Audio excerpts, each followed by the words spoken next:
Auzu billahi minash-shaytanir-rajim. Bismillahir-rahmanir-rahim. Dear students of class 8th, we are going to continue the chapter number 4. For God's sake, hold thy tongue.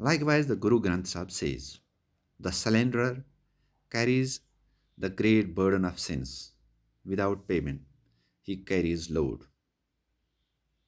Lord Buddha, in his eightfold path, says that one requires living a life based on right speech.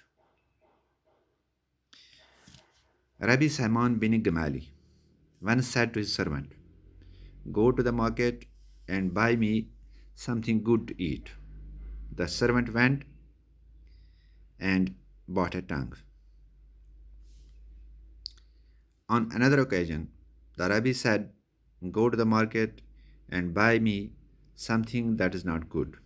The servant went and bought a tongue once again. This time, the Rabbi said to him angrily, "What does this mean? When I told you to buy something that was good, you bought a tongue. Now, when told to buy something bad, you bought a tongue again." The servant replied, "For the tongue issues the good and also the bad. There is nothing better than a good tongue, and nothing worse than an evil one."